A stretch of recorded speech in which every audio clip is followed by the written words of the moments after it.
ಭಾರತೀಯ ಚಿತ್ರರಂಗದ ಹೆಸರಾಂತ ಹಿನ್ನೆಲೆ ಗಾಯಕಿ ಗಾನ ಕೋಗಿಲೆ ಎಸ್ ಜಾನಕಿ ಅವರು ವಿಧಿವಶರಾಗಿದ್ದಾರೆ.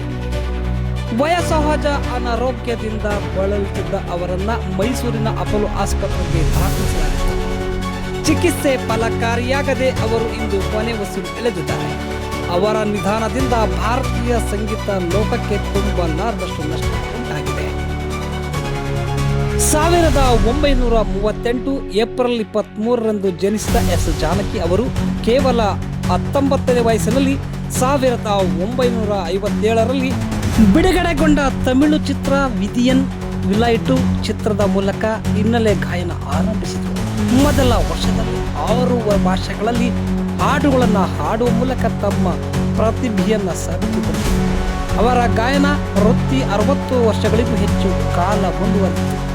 2016ರಲ್ಲಿ ಚಿತ್ರರಂಗ ಮತ್ತು ವೇದಿಕೆ ಕಾರ್ಯಕ್ರಮಗಳಿಂದ ನಿವೃತ್ತಿ ಘೋಷಿಸಿದ ಅವರು 2018ರಲ್ಲಿ ತಮಿಳು ಚಿತ್ರದ ಹಾಡೊಂದ ಹಾಡುವುದರ ಮೂಲಕ ಮತ್ತೆ ಗಾಯನಕ್ಕೆ ಬಂದಿದ್ದರು.